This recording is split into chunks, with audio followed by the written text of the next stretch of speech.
Bonjour et bienvenue sur le podcast Loin de chez soi. Je suis Frédéric Florent et je suis ravi de vous accueillir sur ce podcast consacré aux personnes qui ont décidé de vivre des aventures loin de chez eux.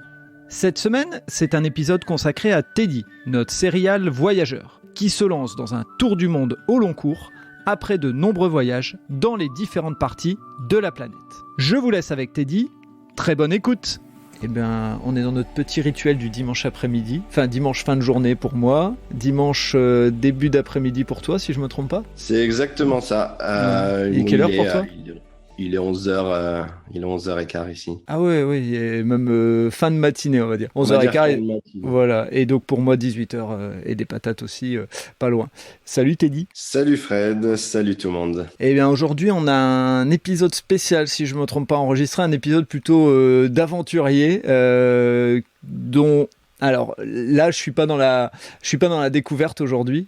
Tu m'as partagé ce moment et je pense même que j'ajouterai au podcast, si je vois que ça match, j'ajouterai au podcast le petit message que tu m'avais laissé en live au moment où cette aventure a été vécue. Mais je révèle rien. Vas-y, balance. C'est ça. C'est vrai que j'avais partagé j'avais une pensée pour toi qui aime bien les aventures et tout ce qui m'arrive à chaque fois. Donc en fait, on en était à la sortie du Guatemala. Donc pour, on va dire, recontexter, resituer un peu dans le temps.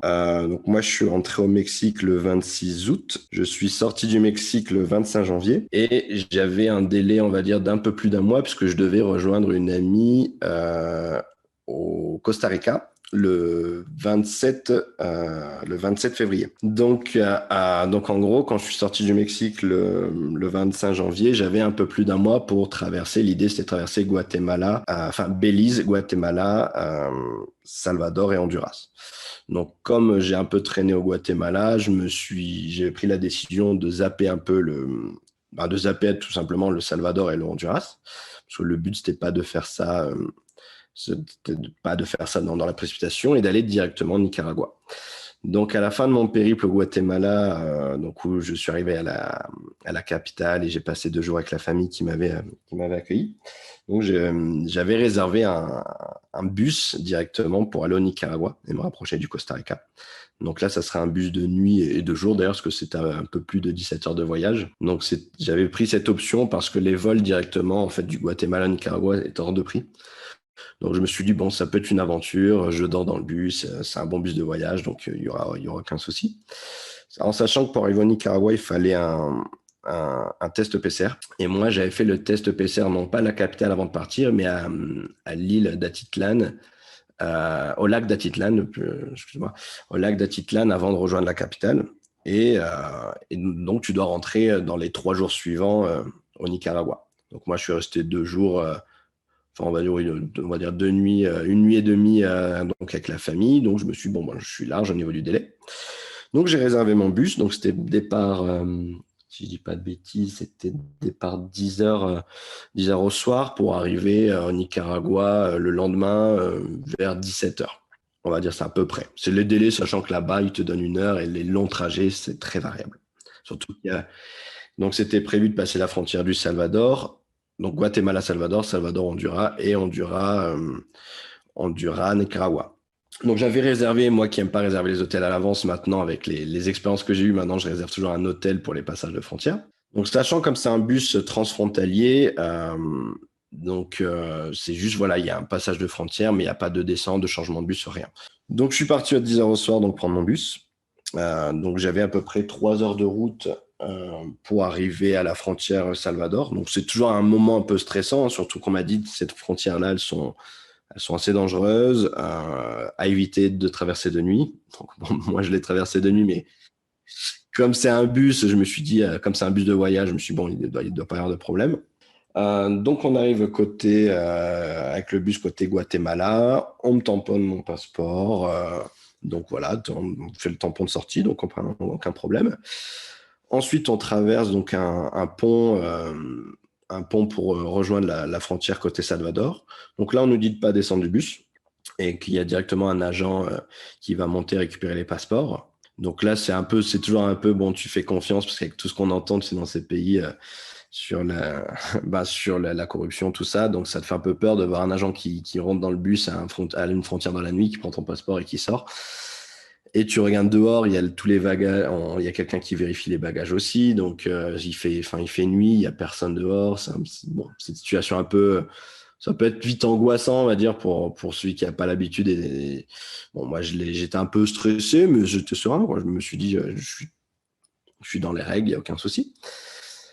Et donc, ça tarde un petit peu. Et là, l'officier revient, il redistribue donc les pièces d'identité pour les uns, des passeports pour les étrangers. Et moi, j'ai pas de passeport. Moi, j'ai pas de passeport, ça Une retraîne récurrente un petit peu. Voilà.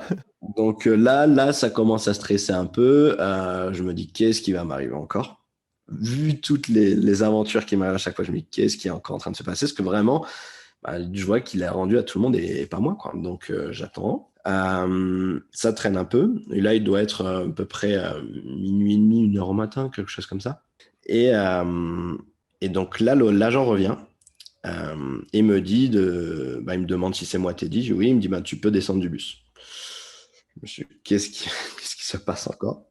Donc là, ça me monte vite en stress. Enfin, je comprends pas ce qui se passe. Et il m'explique en fait. Il me dit, écoute, ton passeport, il y a un problème avec ton passeport. Ton visa n'est pas bon. Parce qu'en fait, à savoir que quand tu rentres dans le pays, donc à partir où tu rentres dans le Guatemala, il y a un accord entre le Guatemala, Honduras, Salvador et Nicaragua. Et pour une entrée dans l'entrée de territoire, tu as un délai de 90 jours entre ces pays-là. Donc, c'est pas 90 jours par pays, c'est 90 jours sur ces 4 pays-là. Donc moi, je me suis dit, oui, pas de souci. Enfin, je savais que j'étais dans les règles. Sauf que lui, en fait, il m'explique qu'il y a un problème avec un des tampons qu'on m'a fait. C'est-à-dire qu'en fait, quand je suis rentré au Guatemala, et ça, je m'en étais pas aperçu, erreur de débutant. Quand je suis rentré au Guatemala, le tampon, au lieu de me tamponner, en fait, le 30 janvier 2022, ils m'ont tamponné le 30 janvier 2020. Donc, forcément, 30 janvier 2020, ça fait plus de 90 jours au moment où j'arrive au Salvador. Et lui, donc, très compréhensif, il me dit, il voit très bien que c'est pas moi qui est resté 2 ans comme ça dans ces pays-là, qui est une erreur de tampon, puisque mon tampon de sortie du Belize est au 30 janvier 2022. Et donc, forcément, juste après, à la frontière Guatemala, c'est pas possible, j'ai reculé de 2 ans. Donc, lui voit bien qu'il y a une erreur. En plus, mon passeport, il date de 2021. Donc lui, voilà, il sait très bien qu'il y a une erreur de la part du Guatemala. Le problème, c'est que lui ne peut pas régler ça, parce que c'est un tampon officiel côté guatémaltèque. Donc lui, concrètement, il ne peut pas me laisser rentrer. Donc là, il me dit qu'il faut que je retourne côté Guatemala régler ce problème.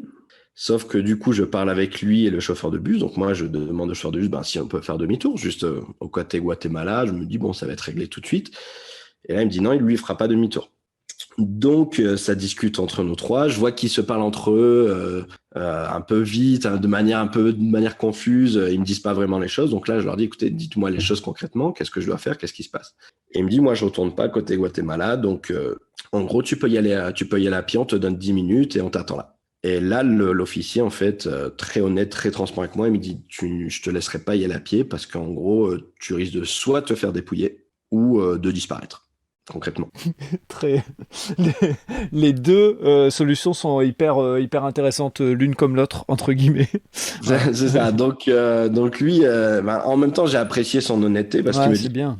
Si tu veux, en fait, le pont en fait qui est entre les deux passages de frontières, c'est une zone un peu de non-droit en fait. Il peut se passer n'importe quoi sur ce pont-là et chaque pays va rejeter la faute à l'autre pays. Donc ils interviennent même pas. Donc et de nuit, il y a aucune lumière sur ce pont. Et en fait, il me explique qu'il y a des gens qui vivent là un peu en dessous du pont, tout ça, et qu'ils attendent la victime facile en fait. Donc lui il me dit ça, du coup j'ai dit qu'est-ce que je fais alors, quelle est la solution? Parce que si le chauffeur m'amène pas, moi je peux pas retourner à pied et j'ai pas envie non plus, forcément.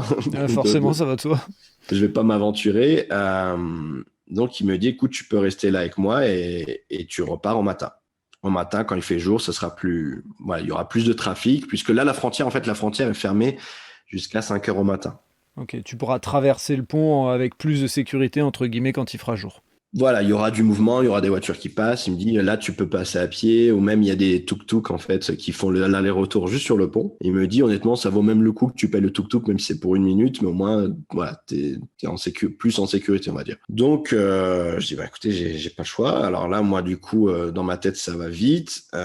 J'ai le stress je vais passer là une nuit à la frontière avec un agent que je connais pas, avec toutes les histoires qu'on entend, dans une zone où lui vient de me dire je peux disparaître ou me faire dépouiller. Donc le bus parle, il y a le chauffeur du bus me dit écoute, appelle la compagnie et vois si parce qu'il y a un bus qui passe à 7 heures au matin. Donc si tu règles ton problème avant, on te laissera monter dans le bus gratuitement. Donc moi je me suis dit cool. Je me dis Moins pire que ce que j'imaginais. parce que si tu veux, moi je me dis quel bus je vais prendre. Il n'y a pas un bus qui part d'ici là. Enfin, j'ai aucune info et ça va. J'avais encore internet de ce côté-là. Je captais. J'avais acheté une carte SIM moi, au Guatemala, donc j'avais internet encore sur le réseau guatémaltèque pour essayer de m'organiser. Parce que sinon, là j'ai pas internet. Qu'est-ce que je fais? J'ai aucun contact. Donc du coup, le bus part. Donc là c'est un peu le moment, tu sais, où c'est triste parce qu'il y a personne à part cet agent et un autre agent et je suis tout seul là au milieu de la nuit à frontière Guatemala-Salvador. Et donc je parle avec l'agent, il me rassure, il me dit non, t'inquiète pas, il fait là ici tu vas être en sécurité, il fait là tu restes avec moi toute la nuit, nous on travaille de nuit même au matin. Et il me dit voilà, donc il m'explique, il me dit je suis désolé, moi je peux pas te laisser passer illégalement au Salvador et j'ai pas envie que tu pars de l'autre côté au risque qu'il t'arrive quelque chose. Donc je me dis bon c'est honnête. Et d'ailleurs il me dit mais vraiment t'aventures pas parce qu'en fait lui il a une cabane à côté donc il s'est dit il passe sa nuit dans sa cabine. Hein. Donc il me dit je vais te laisser là. Là j'avais une table et une chaise. Il me dit moi je vais dans ma cabine mais il me dit t'aventures pas à retourner de l'autre côté maintenant. Du coup il m'a même dit écoute donne-moi ton passeport. En fait il m'a pris mon passeport pour être sûr que je m'aventurais pas. Et je lui ai dit non mais vraiment j'allais pas m'aventurer. Hein. Là, non. Donc, me voilà ici, là, tout seul, face à ce fameux pont non éclairé où on me dit que je peux me faire dépouiller. Et là, du coup, je me dis, je vais attendre 6 heures sur cette chaise-là et sans fermer un œil, parce que j'ai mon bagage qui est à côté.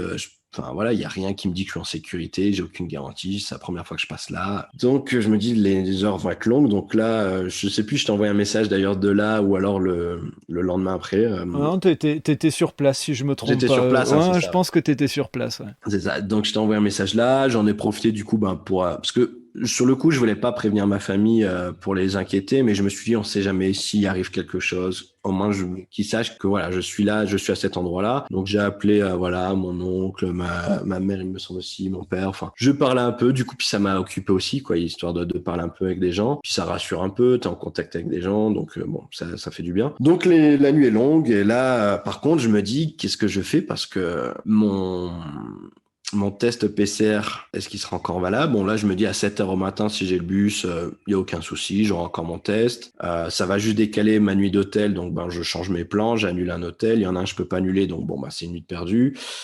Et voilà, donc je m'inquiète pas trop.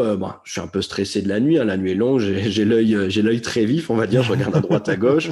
Parfois, il y a des voitures qui viennent jusque là. Il y a eu 2-3 voitures dans la nuit qui sont venues jusqu'à la frontière devant moi. En plus, souvent, il y a des vitres teintées, donc on ne sait pas qui sont les gens. Donc, ils font demi-tour devant moi, donc c'est pas rassurant. Donc, tu deviens un peu paranoïaque. Ouais, normal. Et l'agent, lui, il est venu me voir plusieurs fois. On a discuté. Très agréable. Et il me dit, tu sais, il fait au final, là, t'es en situation illégale. Parce que là, je suis concrètement sur le territoire Salvador. Et il me dit, donc, mais c'est mieux pour toi d'être là avec moi ou ici. Donc, il m'explique que là, c'est sécurisé, lui, s'il m'arrive quelque chose là, de ce côté-là, il peut me protéger. Concrètement, s'il y a quelqu'un qui est arrivé là, il peut me protéger, mais sur le pont, il peut pas. Donc il me rassure, il m'offre un café, il me dit, je suis désolé, il n'y a pas de service de restauration là ouvert, sinon je t'aurais donné à manger. Je dis, non, il a été vraiment super avec moi. Et il m'a dit, écoute, attends qu'il fasse jour. Et dès que tu vois qu'il y a un tuk-tuk qui arrive, tu prends le tuk-tuk, tu vas de l'autre côté et tu fais l'aller-retour, quoi, tu reviens. Donc, je dis, ok, ça marche. Donc, une fois qu'il fait jour, j'attends encore qu'il y ait un tuk-tuk, parce qu'il n'y avait pas encore vraiment de trafic. Il y a eu 2-3 voitures qui sont passées, mais moi, il n'y avait vraiment personne. Donc, je me suis dit, je vais attendre qu'il y ait un tuk-tuk, que je vais suivre ses conseils. Il y a un tuk-tuk qui est arrivé, ils m'ont laissé repasser donc sur le pont. J'ai pris le tuk-tuk, je suis arrivé de l'autre côté guatémaltèque. Et donc là, le jeune, oui, parce qu'en plus, il m'avait dit que le jeune qui travaille de nuit, dans tous les cas, il pourrait pas m'aider parce que c'est pas un stagiaire, mais quelqu'un qui a aucun pouvoir et qui m'aurait pas réglé la situation dans tous les cas. Et j'arrive et c'est encore ce jeune-là. Et lui, il me dit donc d'attendre sa responsable. Donc, je me suis dit, bon, bah, pas de souci, j'attends la responsable. Très fatigué, hein, donc, mais bon, je suis serein, je me dis, ça va se régler, c'est une erreur de leur côté. Et en plus, les tampons coïncident, enfin, ça montre qu'il y a vraiment une erreur de leur part. La responsable arrive, elle me fait attendre une dizaine de minutes, elle discute. Donc là, ça commence à me stresser un peu, à m'énerver plutôt. Et elle me salue même pas, elle regarde mon passeport. Elle me dit, je peux rien faire, faut que tu ailles à la capitale. D'un ton très sec. Donc là, t'as envie de crier, d'exploser, parce que après 7 heures de nuit de stress, de fatigue, t'as envie au moins qu'elle te dise bonjour, déjà, et qu'elle t'explique, tout simplement. Pas dire, je peux rien faire, va à la capitale. Tu vois. Donc là, je lui dis, écoutez, il y a un problème, il y a une erreur qui a été faite à l'entrée du tout. Je lui explique la situation, tout simplement. Elle me dit, c'est pas de ma faute, c'est pas mon erreur. Je lui dis, je vous accuse pas. Enfin, en plus, j'ai été très courtois. Je lui dis, en aucun cas, je vous accuse. Je suis rentré du côté Belize, donc forcément, je l'accuse pas, cette dame. Et je lui dis, par contre, on me dit que vous êtes la responsable là de ce poste d'immigration. Il y a un problème de tampon à l'immigration guatémaltèque, donc ben voilà, il faut trouver une solution et régler ça ici. Et là, elle me répond, elle m'écrit juste une adresse sur un papier, Guatemala, et elle me le balance, entre guillemets. Donc là, je sors 5 minutes me calmer, parce que sinon, là, la réaction, c'était les insultes, pour être honnête. Et t'as pas envie d'insulter qu'elle a un officiel d'immigration là-bas, et tu vois, et d'empirer la situation. Donc je sors 5 minutes, je me calme, je reviens, je lui demande à lui parler, elle me répond pas, elle m'ignore totalement. Donc moi qui est pas nerveux là, à ce moment-là, vraiment, je crois que j'ai jamais atteint ce niveau de nervosité, et t'es obligé de contenir ça en fait. Et donc je l'appelle, elle revient me voir, elle m'a dit c'est pas ma faute. Donc je lui dis là vous détournez le problème, je dis pas que c'est votre faute, je dis mais expliquez-moi là au moins ce que je dois faire, tu vois, enfin que je dois retourner à la capitale, ok soit, mais il faut m'expliquer. Et donc là elle me donne juste l'adresse, elle me dit je t'ai noté l'adresse là. Donc ouais, donc j'ai dit bon j'aurais rien. Donc j'appelle la compagnie de bus, parce que c'est vrai que je les avais appelés aussi dans la compagnie, j'avais un contact qui m'avait dit écoute règle le problème et tu nous tiens au courant. Donc j'appelle la compagnie de bus pour au cas où s'ils peuvent m'aider, hein, on sait jamais, parce que comme ils ont un service transfrontalier et puis ils ont une personne en charge qui s'occupe de s'assurer que les passeports sont bien, enfin qu'il n'y a aucun problème. Donc là, ils me dit voilà, j'ai le bus qui arrive à 7h, celui qui s'occupe de l'administratif, il sera là, il va te rejoindre et il va essayer de t'aider. Donc cette personne arrive, donc j'attends 7h. Ce qui est plutôt cool de leur part, puisque c'est pas forcément voilà, c'est bien, des fois on tombe sur des gens positifs quand on est au plus bas, hein, on va dire. C'est clair, ils ont été beaucoup plus cool que le chauffeur en tout cas. Mais bon, donc la personne arrive et là me dit concrètement, bon, il me redemande d'expliquer la situation, je lui explique et il me dit t'as combien d'argent sur toi? Et je lui dis j'ai quelques dollars, et il me dit t'as combien? J'ai une cinquantaine de dollars. Il me dit ouais, t'as pas un peu comme $200? Je lui dis non, j'ai $50. Et je lui dis honnêtement je paierai pas. Je lui dis je paierai pas. Il me dit $50. Il me fait tu serais pas les payer. Et là je réfléchis, je fais $50 pour éviter de retourner à la capitale. Allez c'est bon, je dis pourquoi pas. Et du coup il part parler avec cette dame, il revient me voir et il me dit non, ce sera pas possible. Donc je lui dis ok. Il me dit faut que tu retournes à la capitale régler ça. Et lui il commence à me faire peur. Il me dit à la capitale on a déjà eu un cas comme ça, ils pourront pas t'aider. Donc il faudra que tu ressortes du pays côté Mexique ou Belize et que tu rentres dans le pays. Et là je me dis non mais là c'est un cauchemar, là c'est l'enfer. Donc j'appelle la personne avec qui j'étais en contact, la compagnie, qui me dit ça aussi. Il me dit on a eu un contact, il me dit il faudra que tu ressortes de côté là. Je dis non mais là c'est pas possible. Et en plus moi j'avais il me restait pas énormément d'espèces sur moi, quoi, côté Guatemala. Donc là, en plus, je trouve pas de bus direct. Et puis, je pense pas que j'avais le budget pour aller en bus, retourner à la capitale directement. Donc, j'attends des bus. Je demande aux gens qui sont autour, là, à la frontière, s'ils peuvent m'aider. Il y a des militaires qui sont là, qui voient que je tourne en rond. Ils me demandaient si j'avais un problème. Je leur explique et j'étais un peu choqué. Il me dit non, il me dit c'est abusé. Je dis oui. Il me dit elle devrait régler le problème. Je dis écoutez, ça se réglera pas. Je vais retourner à la capitale. Point barre. Je vais pas attendre là la journée. Pour moi, je pensais à mon test PCR. Il faut que je solutionne. Je me suis dit, si je vais à la capitale, je solutionne ça, je repars ce soir, mon test sera encore valable, mais juste à 1 ou 2 heures près. Ouais, parce qu'il faut rappeler, pour ceux qui n'auraient pas forcément peut-être suivi tous les épisodes avant, que les tests PCR, ça coûte une blinde, quoi.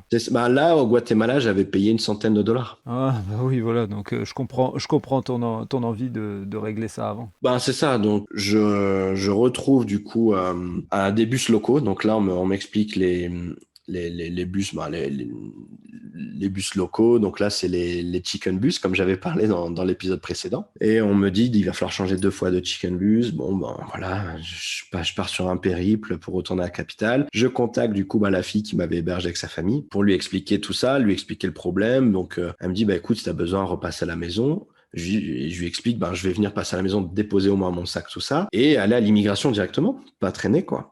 Donc, j'arrive enfin à la capitale, je la rencontre, je dépose mon sac, je vais à l'immigration. Et là, pour te dire, alors je sais pas, pour les gens qui connaissent les 12 travaux d'Astérix, quand ils vont dans les bureaux faire des papiers et qu'ils montent d'un étage, ils redescendent, ils montent au point de devenir fou, c'était ça. C'était ça, et en plus, les premiers contacts qu'on me dit qu'on me fait comprendre que ça va pas trop se régler, qu'il va falloir sortir du pays aussi. J'ai dit non, mais non, je leur dis, il va pas falloir sortir du pays. J'ai dit là, c'est une erreur de l'immigration, je suis au point de l'immigration, je dis, il faut faire un truc. Le bureau ferme à 3h, il est 2h30, quasi 45. On me dit oui, c'est bon, ça va pouvoir se faire. Par contre, il me faut des photocopies de votre passeport et du visa. Donc là, je cours, elle me dit un bureau dans la rue. Donc je cours dans la rue, faire des photocopies, je reviens. Elle me dit ça va être juste, mais on va peut-être pouvoir faire quelque chose. Il faut régler ça. Moi, j'avais toujours pas dormi, j'étais épuisé, psychologiquement ruiné. Et là, elle revient, elle me dit c'est bon. Ouais, et là, ils m'ont fait en fait un mot dans mon passeport en me disant qu'il y a une erreur à la frontière avec un tampon. L'immigration. Donc c'est pas un nouveau tampon d'entrée, c'est juste un tampon qui explique l'erreur. Donc là je me dis est-ce que ça va passer parce que je dois repasser plusieurs frontières après, on verra. Je regarde donc tout de suite, je recherche un bus qui repart le soir même. Donc il y a pas pour la même compagnie, pour cette compagnie-là, il y en a pas. Donc je leur demande s'ils pourront me rembourser, ils me disent que non. On pourra te faire un avoir mais pas te rembourser. Et je paye du coup un autre $80 pour reprendre un bus. Mais au moins c'est à vie de repayer $100 de test et de repartir au soir même. Donc là je suis retourné chez la famille qui eux étaient contents de me voir et un peu triste pour moi, mais ils m'ont dit écoute, c'est un signe, et comme j'avais dit, ils sont très croyants, ils ont dit c'est un signe qu'il fallait que tu reviennes sur notre chemin et on va t'emmener à notre restaurant de la famille et tu vas manger là. Ça m'a, voilà, la pression avait rebaissé un peu. J'avais un bus après qui repartait à minuit et demi ou 1h. Donc ils ont été très sympas, ils m'ont redéposé à l'arrêt de bus à cette heure-là. Et là, je repars du coup pour mes 17-20 heures de voyage. Et j'arrive donc à cette même frontière. Donc là, par contre, quelque chose que je n'avais pas pensé du tout, parce qu'en fait, moi, quand je suis du coup retourné au Guatemala, donc j'étais au Salvador en situation légale, mais quand je suis retourné au Guatemala, ils m'ont pas fait de tampon d'entrée. En gros, le dernier tampon que j'ai au Guatemala, c'est un tampon de sortie. Donc là, je me retrouve au Guatemala en situation illégale aussi. Et l'immigration à la capitale m'a même pas dit ça non plus, quoi. Ils ont même pas cogité. Et donc, je retourne à la frontière et là, au Guatemala, il me dit, oui, mais t'as déjà un tampon. Vous êtes sorti hier. Je dis oui. Et là, je réexplique toute l'histoire. Je suis sorti hier. Il me dit oui, mais vous n'avez pas de tampon d'entrée. Et je lui dis, votre responsable hier, ce matin, quand je suis arrivé, elle n'a pas été très cordiale. Elle en aucun cas, elle m'a fait un tampon, quoi. Et je lui dis, par contre, j'ai ce mot qui explique les situations. Et du coup, lui, il a pas cherché à comprendre. Il m'a refait un tampon de sortie. Enfin, ça montre vraiment qu'ils sont vraiment totalement paumés. Il m'a refait un tampon de sortie sans tampon d'entrée. Et voilà, je remonte dans le bus. J'arrive côté Salvador. Et là, donc, ils reprennent tous les passeports dans le bus. Et il y a ce fameux officier qui reprend mon passeport. Il me voit, puis lui il me dit alors, c'est un peu surpris, je pensais te voir ce matin. Il sort et il revient, il me dit écoute, faut que tu descendes du bus. Et je fais non, non, c'est pas possible. Et il me dit non, t'inquiète pas, il me dit c'est juste on veut faire des photocopies, donc faut juste que tu m'accompagnes là-bas au service de douane, je sais pas quoi. Et là ils ont juste fait des copies. Il me dit non, t'inquiète pas, parce que là il a vu que j'étais stressé. Et je lui dis non, là je peux plus, j'ai toujours pas dormi depuis 2 jours, je peux plus. Et il me dit non, c'est juste des photocopies. Enfin voilà, très courtois comme la veille. On fait des photocopies, il me fait même un check. Bon, vraiment super cet officier. Et je repars dans le bus et là, voilà, donc le périple continue et je me suis dit, est-ce que ça va passer ce mot qu'ils m'ont fait, est-ce que ça va passer? Parce que j'ai encore 2 frontières à passer. Donc côté Salvador et Honduras, aucun problème, c'est passé. Bon, il y a toujours un peu de pression parce qu'en plus c'est des frontières où, enfin, tu vois que c'est des frontières un peu tristes. Puis là, c'est des pays un peu plus pauvres. Et en plus, on m'avait dit qu'en Honduras, la situation était un peu tendue en ce moment, à cause des problèmes politiques. Donc Salvador, Honduras, pas de problème. Et après là, au Honduras, on se retrouve bloqué sur la route parce qu'il y avait ils avaient mis le feu sur une route avec un barrage. Et il y avait une manifestation de gens. Et là, t'as toujours un peu peur parce que tu sais que dans ces pays-là, quand il y a une manifestation, c'est émeute, la police tire. Enfin, il y a des scènes atroces. Donc là, on est bloqué 2h30 dans un bus sur une route avec tous des gens autour, avec un peu de stress. J'ai même essayé d'ouvrir le carreau, de prendre une photo et tout de suite, la femme qui est dans le bus nous a dit non, vous fermez les carreaux, il n'y a rien qui sort du bus. Donc là, un peu de stress et après là, ça se débouche et ça repart, donc m'ont rassuré. Et là, on arrive frontière Honduras, Nicaragua, ça traîne énormément, c'est super long. Et je me dis, est-ce qu'ils vont me laisser avec le test parce que là, le test, ça faisait 3 jours. Et ils ont pas cherché à comprendre, ils m'ont laissé. Ça a continué et je suis arrivé au Nicaragua, à la capitale, donc Managua. Donc je suis arrivé. Alors t'inquiète pas, hein, les bruits que tu viens d'entendre, c'est pas. c'est pas des tirs. J'ai posé la question, je me suis dit, le mec il fait carrément l'ambiance sonore. Donc pour ceux qui écoutent, effectivement, c'est pas non plus des effets spéciaux qu'on rajoute. Non, pour la petite anecdote, justement, quand je suis arrivé au Mexique, j'ai eu très peur de ça, parce que j'ai passé la nuit avec de ces bruits-là. Et moi, je pensais que du coup, je me suis dit, c'est comme dans les films, c'est si dangereux. Et en fait, non, c'est quand il y a beaucoup de fêtes religieuses, et à chaque fois qu'il y a un saint qui est célébré, il y a des pétards toute la journée, toute la nuit. Et quand on n'est pas habitué, ça fait peur. C'est clair, je peux imaginer. Et puis en plus, là, vu ce que tu viens de nous raconter depuis tout à l'heure, je pense qu'il y a de quoi être un petit peu en stress. Je comprends. Ouais, carrément. Mais du coup, voilà, je suis arrivé à Managua. Et pour terminer juste au moins l'arrivée au Nicaragua, pour après on parlera de Nicaragua dans un autre épisode, mais pour compléter, on va dire, ce périple, donc j'arrive au Nicaragua tard. J'avais prévenu l'hôtel, parce que je crois que je suis arrivé, il devait être 11h au soir, quelque chose comme ça. Ah, pas mal. Donc là, je préviens l'hôtel donc j'avais annulé 2 hôtels, j'avais encore annulé un autre, parce qu'à la base, je devais en fait pas rester dans la capitale et tout de suite aller dans une autre ville, mais comme il y a eu des retards sur tout le trajet, donc au final, un trajet qui a duré 24 heures. Hein. Donc, j'ai réservé un hôtel de dernière minute à la capitale. Et après, je me suis dit, est-ce que je pourrais encore rentrer à cette heure-là? J'envoie un message, pas de réponse. J'appelle, pas de réponse. J'arrive à l'arrêt de bus. Donc là, je prends le premier taxi qui vient. Il me dit un prix hallucinant pour le taxi, mais il n'y avait pas de Uber. Donc là, il n'y a qu'un taxi qui est là. Il est 11h30. On m'a dit que la capitale du Nicaragua était assez dangereuse. Donc, je paye le prix du taxi. Je pense qu'ils en profitent. Hein. Je crois qu'il m'a dit $15, 15-20. Et c'est énorme là-bas. Parce que Nicaragua, c'est vraiment pas cher. À savoir que normalement, la course, j'aurais dû payer $4 maximum. Et ils savaient, ils t'ont vu arriver, quoi. Oui, puis il y avait que un taxi, enfin il y en avait un autre mais qui était déjà occupé, donc voilà, j'ai pas le choix et je vais pas m'aventurer là. Et c'est même pas une station de bus, qu'en fait comme c'est une compagnie de bus privée, ils ont leur petit bureau était dans une rue en fait, donc j'ai pas envie de m'aventurer là, je connais pas la ville, donc voilà, je prends ce taxi là et je partage la course avec une autre personne et là il me passe par mon hôtel et en fait il est fermé et le voisin il dit non, l'hôtel il est fermé, donc je pense qu'il n'existe même plus en fait. Donc là il me dit t'inquiète pas, je connais une chambre, je connais un autre hôtel qui peut t'accepter à cette heure là, ça sera une chambre privée et ça sera au même prix que t'as payé. Je dis ok, peu importe, même si c'est un peu plus cher, il me faut une chambre, j'ai pas le choix. Il me dit mais d'abord on va amener cette personne. Ok, donc là on s'éloigne de la ville. J'ai dit mais où est-ce qu'on va? Et je suis avec lui, il me parle de drogue, de choses. Je me dis mais de quoi? Dans quelle situation je suis encore? Il me demande si je veux pas de la drogue, dure, douce. Je dis non, je veux juste ma chambre là.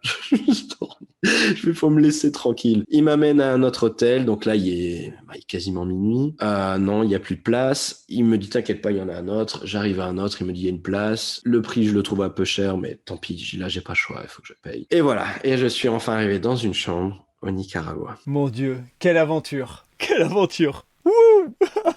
Franchement, les gens qui veulent voyager, ça arrive pas tous les jours. On se fait pas tirer dessus tout le temps non plus, comme là Teddy est en train de se faire tirer dessus. Il veut nous rassurer, c'est pas des pétards. Non, je plaisante, c'est des pétards. Voilà, enfin, en tout cas, ce genre d'aventure, effectivement, ceux qui n'ont pas écouté tous les épisodes des aventures de Teddy, vous pouvez revenir un petit peu en arrière. Depuis que Teddy a décidé de lancer son grand tour du monde, il y a quelques petites histoires. Voilà, et celle-là, elle est plutôt croustillante. Donc j'essaierai effectivement de mettre le lien du message live que tu m'avais laissé. En plus, si je me trompe pas, on était en fin d'après-midi. Moi, je quittais le boulot et puis tu me laisses ce message-là et je me dis, oh mon Dieu, il va passer toute la nuit là.